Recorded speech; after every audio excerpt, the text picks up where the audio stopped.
12 अगस्त 2018 को एक rocket launch होता है, लेकिन इस रॉकेट के साथ एक स्पेशल प्रोब भी भेजा जाता है जिसका नाम है पार्कर सोलर प्रोब। इस प्रोब के साथ एक स्पेशल स्पेसक्राफ्ट भी भेजा जाता है जिसका नाम है पार्कर सोलर प्रोब स्पेसक्राफ्ट, को स्पेशली सन के स्टडी के लिए भेजा गया था।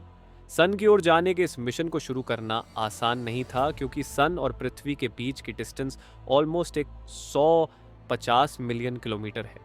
ये इतनी लंबी डिस्टेंस है कि इस मिशन के लिए साइंटिस्ट्स को कई ईयर्स तक कड़ी मेहनत और डेवलपमेंट करना पड़ा। लेकिन एक साइंटिस्ट था जिसका नाम यूजीन पार्कर था, जिसने एक तरीका सजेस्ट किया था जिससे ये प्रोब सन के काफ़ी करीब जा सकता था। ये तरीका बहुत कारगर साबित हुआ और पार्कर सोलर प्रोब को सन के पास भेजने के लिए यही तरीका अपनाया गया। इस टेक्निक की वजह से अब पार्कर सोलर प्रोब सन से सिर्फ 3.8 मिलियन माइल्स, लगभग 6 मिलियन किलोमीटर की डिस्टेंस पर पहुंच चुका है। ये सुनकर आपको भी चौंकना चाहिए क्योंकि ये अब तक का सबसे कम डिस्टेंस है जिसे कोई मैन मेड ऑब्जेक्ट सन के इतने पास तक पहुंचने में कामयाब रहा है। सन एक ह्यूज आग का गोला है और इसका surface temperature almost 5500 degree Celsius के आसपास होता है। जब पार्कर सोलर प्रोब सूर्य के इतने पास है तो ये दूरी नॉर्मल स्पेस की दूरी से काफ़ी कम है। अगर हम पूरे सोलर सिस्टम को एक फुटबॉल फील्ड के आकार में स्केल करते हैं तो सन से पृथ्वी की डिस्टेंस फुटबॉल फील्ड के बीच में कहीं होगी और पार्कर सोलर प्रोब उस फील्ड के अंत में, उसके एंड जोन में होगा। ये जगह सन के कोरोना की बाहरी एटमॉस्फेयर के पास है जहाँ से प्रोब डेटा इकट्ठा करेगा जो साइंटिस्ट्स के लिए काफ़ी इम्पोर्टेंट होगा।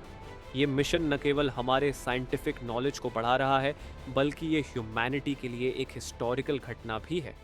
जब पार्कर सोलर प्रोब अपने सबसे नज़दीकी सन के पास गया तो इसकी स्पीड 4,30,000 माइल्स प्रति घंटा तक पहुंच चुकी थी। ये अब तक की किसी भी मैन मेड ऑब्जेक्ट की सबसे तेज स्पीड है। और यही नहीं, इस प्रोब ने सन के बाहरी एटमॉस्फेयर से होकर गुजरने के दौरान वहां के बेहद हाई टेम्परेचर और हाई रेडिएशन एनवायरनमेंट में भी सक्सेसफुली काम किया। नासा के साइंटिस्ट्स और इंजीनियर्स के लिए ये एक बहुत बड़ा चैलेंजिंग टास्क था। सन के पास पहुंचते ही प्रोब को ऐसे भयंकर हालात का सामना करना था जो पहले कभी किसी स्पेसक्राफ्ट को नहीं करना पड़ा था। इस चैलेंज को पूरा करने के लिए पार्कर सोलर प्रोब को एक स्पेशल कार्बन फोम शील्ड से सिक्योर किया गया है जिसे 2600 फ़ारेनहाइट, लगभग 1427 डिग्री सेल्सियस तक टेम्परेचर को सहने की कैपेसिटी है। ये शील्ड प्रोब के डिवाइसेस को सन की एक्सट्रीम हीट से बचाती है जिससे वे सही टेम्परेचर पर काम करते हैं, जबकि सन के कोरोना का टेम्परेचर 1 करोड़ डिग्री फ़ारेनहाइट तक पहुंच सकता है। इस शील्ड की मदद से प्रोब सन के बाहरी एटमॉस्फेयर की सीवियर हीट और रेडिएशन को सहन करने में कैपेबल हो सका है। पार्कर सोलर प्रोब की जर्नी के दौरान इसने कई इंपॉर्टेंट खोजें की हैं।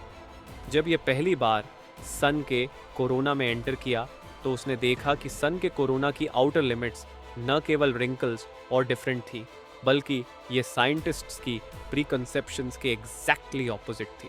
अब साइंटिस्ट ये समझने की कोशिश कर रहे हैं कि सन के कोरोना का ये एबनॉर्मल बिहेवियर किस रीज़न से हो रहा है और ये पार्टिकल्स को किस तरह से एक्सेलरेटेड कर रहा है।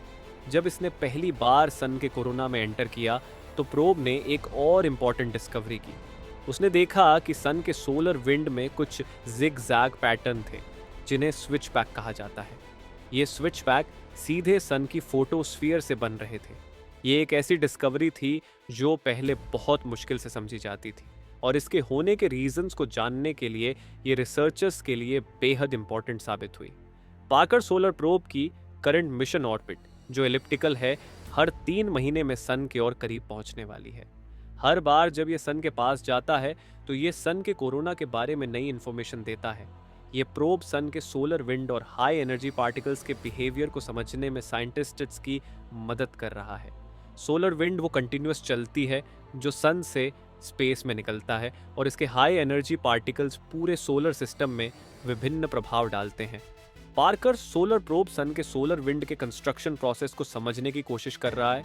इसके अलावा ये प्रोब ये भी पता लगा रहा है कि सन का कोरोना इतना गर्म क्यों है। इस प्रोब का अब सन के कोरोना में ही बीत रहा है क्योंकि वहीं पर ज़्यादातर फिजिकल प्रोसेसेस होती हैं। प्रोब द्वारा इकट्ठा किए गए डेटा से हमें ये समझने में मदद मिलेगी कि सन का कोरोना इतना गर्म क्यों है और ये कैसे सन के बाहरी एनवायरनमेंट में पार्टिकल्स को एक्सेलरेट करता है। पार्कर सोलर प्रोब ने और भी कई खोजें की हैं। ये स्पेसक्राफ्ट सन के solar explosions, specially coronal mass इजेक्शंस (CMEs) का भी स्टडी कर रहा है। ये एक्सप्लोजन बहुत बड़े होते हैं और पूरे सोलर सिस्टम में धूल और कणों को प्रभावित करते हैं। पार्कर सोलर प्रोब ने इन सोलर एनर्जी पार्टिकल्स के बारे में भी कई अनपेक्षित तथ्य पाए हैं जो स्पेस वेदर को समझने के लिए इम्पोर्टेंट है। पार्कर सोलर प्रोब ने वीनस के फ्लाई बाय के दौरान वीनस के एटमॉस्फेयर से रेडियो एमिशन को भी कैप्चर किया है और इसने वीनस के ऑर्बिटल डस्ट रिंग की फर्स्ट फुल इमेज भी ली है। ये डिस्कवरी सोलर सिस्टम के स्ट्रक्चर को समझने में बहुत इंपॉर्टेंट साबित हो रही है। आने वाले समय में पार्कर सोलर प्रोब और भी महत्वपूर्ण हो जाएगा। इस स्पेसक्राफ्ट के पास एक अनोखा दृष्टिकोण है जो वैज्ञानिकों को सूर्य के कोरोना और सोलर विंड के व्यवहार को समझने में मदद करेगा। इस डेटा से हम सन के सोलर विंड और स्पेस वेदर के बारे में न्यू इन्फॉर्मेशन देगा जो भविष्य के स्पेस इन्वेस्टिगेशन के लिए एक्सट्रीमली यूजफुल होगा। ये मिशन हमारी daily life and technological advancement पर सीधे इम्पैक्ट करेगा। जब पार्कर सोलर प्रोब अपने मिशन के फाइनल स्टेज में अपने डेटा को पृथ्वी पर भेजेगा तो हम सन के बारे में कुछ नई और एक्सट्रीमली वैल्यूबल इंफॉर्मेशन देगा जो ह्यूमैनिटी के लिए एक न्यू डायरेक्शन में ट्रांसफॉर्म करेगी। ये प्रोब न केवल सन के मिस्ट्रीज को एक्सप्लोर करेगा बल्कि ये ह्यूमैनिटी को एक नए स्पेस एक्सप्लोरेशन ईरा की ओर ले जा रहा है। इस मिशन के आउटकम हमें सन के बिहेवियर की एक न्यू अंडरस्टैंडिंग देगा। पार्कर सोलर प्रोब का मिशन सन के बारे में हमारी समझ को एक न्यू लेवल तक ले जाएगा और ये हमारी स्पेस एक्सप्लोरेशन जर्नी में हमें अभी सन के बारे में बहुत कुछ पता चलने वाला है। हमें थोड़ा और वेट करना है। Thanks for watching. Please like and subscribe.